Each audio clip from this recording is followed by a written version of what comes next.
a recent conversation with Jacqueline Mina's son, musician Pete Oxley, he talks about the balance of craftsmanship and imagination required to acquire new skills, and through these discover new forms of personal expression.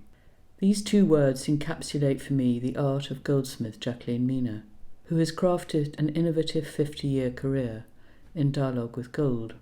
Her rare courage and willingness to experiment directly with gold has created wearable art of the highest distinction.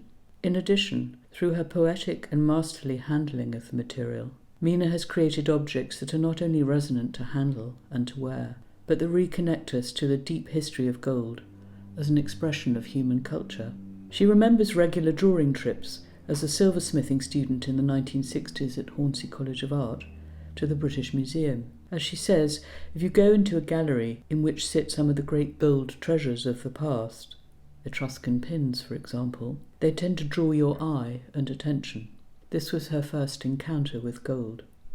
Her sense of this being her material as an artist was crystallised following a summer spent in the workshop of John Donald in London after her second year of studying jewellery at the Royal College of Art.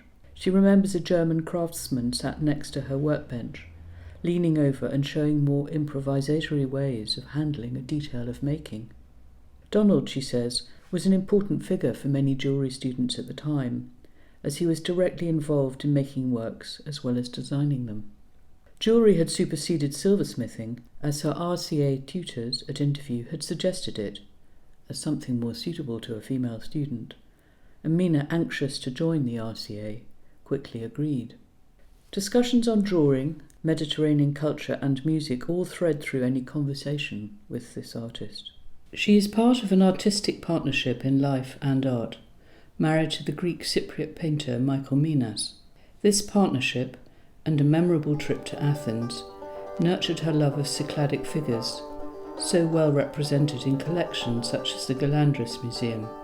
Those schematic body forms, mysterious and powerful, are clearly echoed in some of her sculptural gold forms. The human body is an inevitable preoccupation with many jewellers. It is the site for the object. It is the means whereby the object finds its life. Life drawing is a regular practice for Mina. Almost as a musician practices their scales, it opens up a different set of perceptual skills, which filter, in often indirect or fragmentary ways, into the jewellery. The curvilinear forms, the sense of movement between one plane and another, the interplay of shadow and surface, all are there in life drawing. All can be found in her work. Her drawing of the human figure is not just limited to the study of the nude form. Some fascinating self-portraits from her early student days seem to hold the promise or atmosphere of the inquiring artist, somebody finding their own visual expression. Her sense of focus and interest in the body in movement is shown in contemporary drawings of musicians at work. Her mother and a 4-year-old Jacqueline moved to London in 1946, so her mother could follow her dream of studying music at the Royal Academy of Music, something forbidden by her husband. She, Jacqueline, spent a number of hours inside rehearsal rooms, listening to music and drawing what she saw. When her mother met, and subsequently married, distinguished British violinist and chamber musician Emanuel Hurwitz, music became ever more central to the young artist's life. A photograph from the Aldeburgh Music Festival reminds us of this. Her father, as Hurwitz became, led the orchestra for the premiere of Britain's Midsummer Night's Dream, a performance recently rebroadcast as part of the 2020 lockdown Aldeburgh Festival. She learnt, she said, from her father the sense that being an artist, being single-minded about one's art, was a permissible thing. From her mother, she remembers the feeling that music was interwoven with the central importance of family life. Accepted into Hornsey College of Art at 15, Mina chose to study silversmithing rather than sculpture, as she felt it would, as a practice, be more compatible with her imagined role in family life.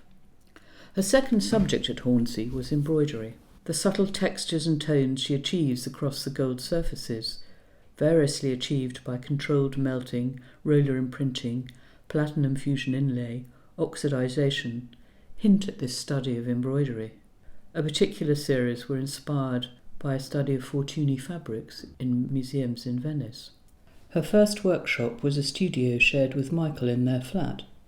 Within 1 or 2 years of graduation, Mina's jewellery was already being noticed. Exhibitions were held in the early days at the avant-garde Arnolfini Gallery in Bristol, and at Ewan Phillips and Argenta in London, all favourably received.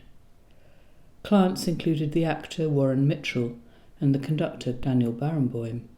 Her press cuttings book from the 60s and 70s is full of reviews and interviews. And how fascinating to note the amount of coverage given to artistic innovation in jewellery in mainstream newspapers in the period.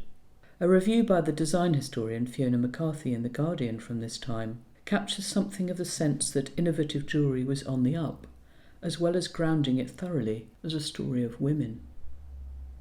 For the freedom and liveliness of modern British jewellery, more than half of it by women, should silence the complaints about wasted women students trained at great expense for almost instant marriage and artistic motherhood. Anyone dismayed at the use of national money for what they think a lamentably unproductive end should look at modern jewellery. Here are women, wives and mothers too, working equally with men. This quote touches on this and other important element of Jacqueline, her determination to create a stable, creative family life as the core of her artistic world. The image of her as a young woman suggests this quiet determination. A photograph taken recently in their beautiful, almost subtropical London garden shows 2 silversmithing works that Mina completed at Hornsey, alongside a table laid with flowers, lunch prepared. It is a place of invitation, of everyday life, but it is also absolutely clearly a place in which the everyday and artistic purpose are firmly conjoined. Her life partnership with Michael is clearly central to that. Mira Fora, Jacqueline and Michael's daughter, picked up the artistic baton in a very different way, following studies in theatre design at Central School of Art, with 3 years at the National Film and Television School. Mira has been the lead graphic designer on all the Harry Potter films and is now the owner of Mina Lima Magic Shops in London. Mira's son, Luca Caruso, is the musician, recently completing studies at the Royal Academy of Music and active on the jazz circuit as a drummer. I've been fortunate enough to work with Jacqueline for more than 25 years. First introduced to her work through the Oxford Gallery in the mid-1980s, and then showing her regularly at the Scottish Gallery in Edinburgh thereafter, who remain the most significant gallery in the UK to work with her. This has been a really fascinating and privileged journey.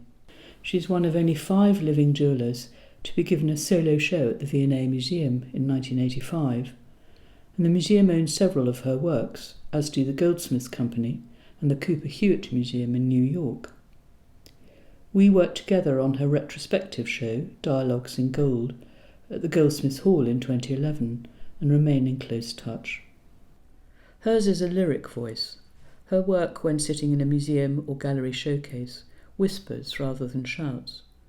But once you have handled and worn it, pieces begin to resonate and imprint themselves on the imagination, a reverberation of material warmth, like notes of music which echo in the mind long after. Included in her collection for the Jerwood Jewellery Prize exhibition in 2000 was a platinum and gold necklace now in the collection of the Middlesbrough Institute of Modern Art. The judges, who included Dr. Elizabeth Oring, then the curator at National Museums of Scotland in Edinburgh, insisted all works were taken off display and worn and handled. A divided jury then became united, and Mina was given the Jerwood Prize. The circle was joined between the craftsmanship and imagination of the artist and the viewer and wearer, through feeling the weight, fluency and rhythm of these extraordinary gold and platinum forms. John Donald once said that what an art college education gives you is a confident understanding of form. The forms of Mina's work are steeped in the study of people, of music, of drawing and sculpture. I once walked round a Henry Moore sculpture exhibition with her at Kew Gardens, and saw it with new eyes.